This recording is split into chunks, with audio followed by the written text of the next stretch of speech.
Hello વિદ્યાર્થી મિત્રો, open study point open for all ચેનલમાં આપનું હાર્દિક સ્વાગત છે. આજે આપણે શીખીશું ધોરણ 8 વિષય સામાજિક વિજ્ઞાન, પાઠ 19 સામાજિક આર્થિક ક્ષેત્રે સરકારની ભૂમિકા એના સ્વાધ્યાયના પ્રશ્નોની સમજ મેળવશું.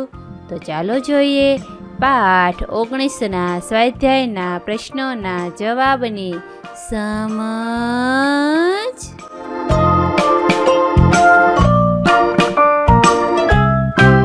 પ્રશ્ન 1, ટૂંકમાં ઉત્તર આપો. સવાલ નંબર 1, કેવા સંજોગોમાં રાજકીય સ્વતંત્રતાનો કોઈ અર્થ રહેતો નથી?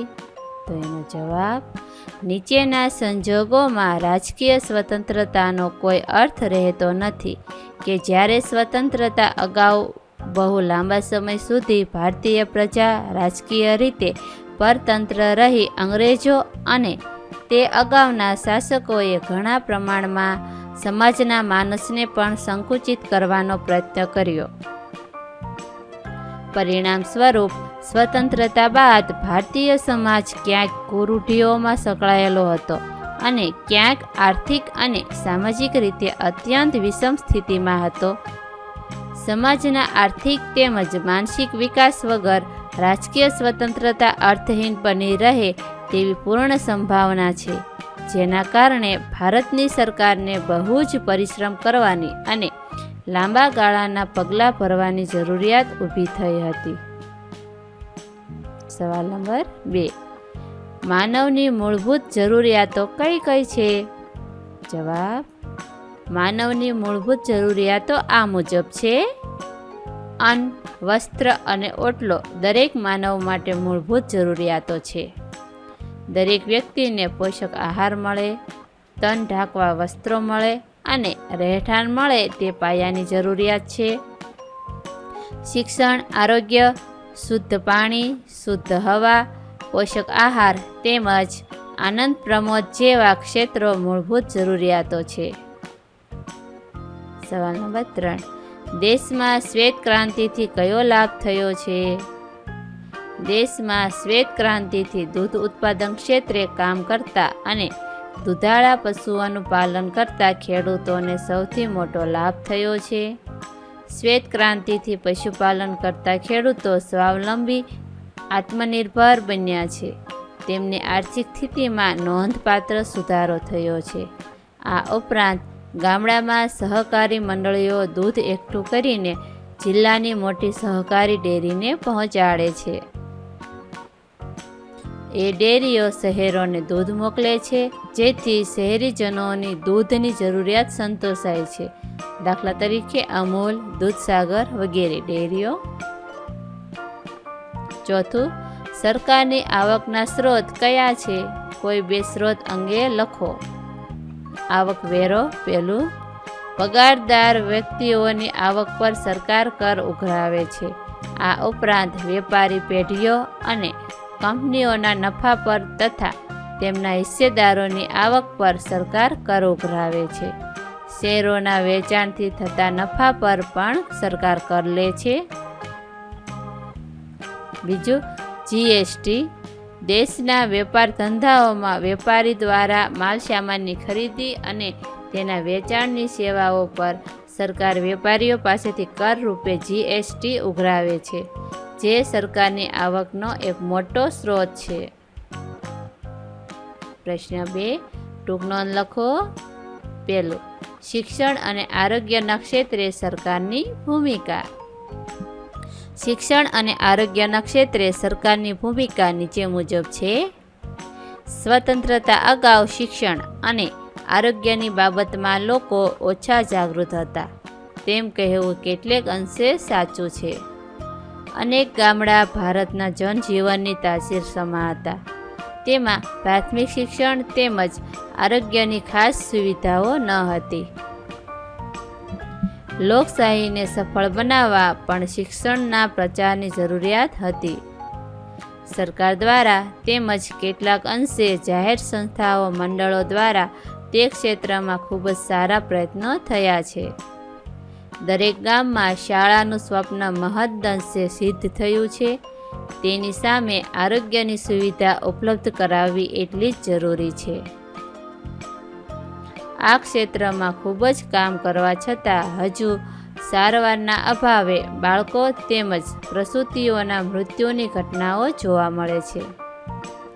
ગ્રામ્ય કક્ષા સુધી આરોગ્ય કાર્યકર્તાઓ હોવા છતાં કેટલીક ગેરમાન્યતાઓના કારણે લોકો સુવિધાનો લાભ ન લેતા હોય તેવા પ્રસંગો પણ બને છે.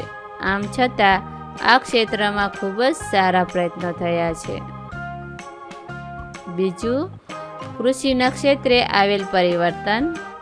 કૃષિના ક્ષેત્રે આવેલ પરિવર્તન નીચે મુજબ છે.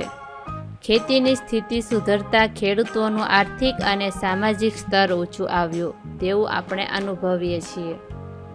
ખેતીના સ્તરને સુધારવા માટે અને ખેડૂતોને માર્ગદર્શન આપવા માટે સહકારી પ્રવૃત્તિનો ફાળો પણ ઘણો મોટો જોવા મળે છે. ખેત ઉત્પાદનોને વિશાળ બજારની મળી રહે તે માટે પણ ઘણા સારા પ્રયત્ન થઈ રહ્યા છે.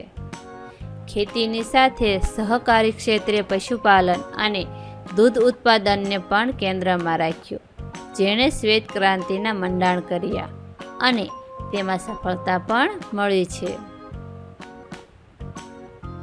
નવા બિયારણો, જંતુનાશક દવાની શોધથી ખેતીમાં ઉત્પાદન વધી શક્યું છે. પર્યાપ્ત પીવા માટે અને ખેતી માટે પાણી મળી રહે તે માટે ચેકડેમ સિંચાઈ યોજનાઓનો પણ અગત્યનો ફાળો રહ્યો છે. પ્રશ્ન 3 સમજાવો. ખેતી અને પશુપાલનના ક્ષેત્રે થયેલ વિકાસ અને તેની ખેડૂતોના જીવન ધોરણ ઉપર થયેલી અસર.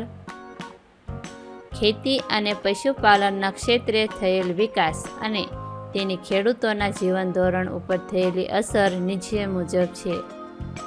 ખેતી ક્ષેત્રે થયેલ હરિયાળી ક્રાંતિ અને પશુપાલન ક્ષેત્રના દૂધ ઉત્પાદનમાં થયેલ શ્વેત ક્રાંતિને લીધે ખેતી અને પશુપાલન કરતા ખેડૂતોની આર્થિક અને સામાજિક સ્થિતિમાં નોંધપાત્ર સુધારો થયો છે. તે ખેડૂતોના બાળકોને સારું શિક્ષણ મળવા લાગ્યું છે. તેમના ખોરાક, પોશાક, રહેણીકરણી, રહેઠાણ વગેરેમાં ઘણા સુધારા થયા છે.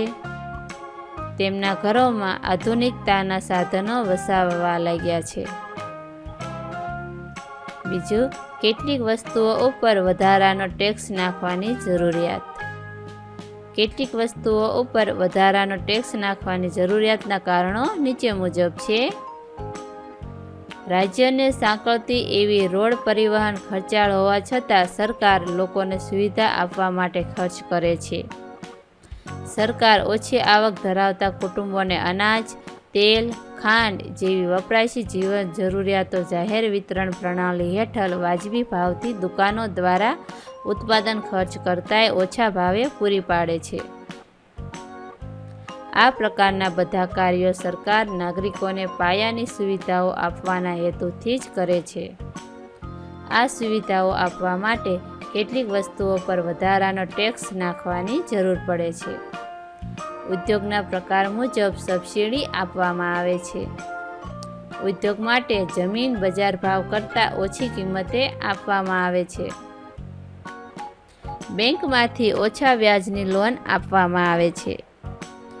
ઝોનમાં રોડ, ગટર જેવી વ્યવસ્થા પૂરી પાડવામાં આવે છે. કેટલાક સમય સુધી જુદા જુદા કરવેરામાંથી પણ મુક્તિ આપવામાં આવે છે. ઉદ્યોગ માટે જરૂરી પાણી અને વીજળી જેવી સુવિધાઓ વાજબી કિંમતે આપવામાં આવે છે. આ વિડીયો નિહાળવા બદલ આપનો ખૂબ ખૂબ આભાર અને ઓપન સ્ટડી પોઈન્ટ ચેનલ તરફથી વિડીયો નિહાળવા બદલ આપનો આભાર. આવા બીજા વિડીયોઝ નિહાળવા માટે અમારી YouTube channel open study point અત્યારે જ સબસ્ક્રાઈબ કરો.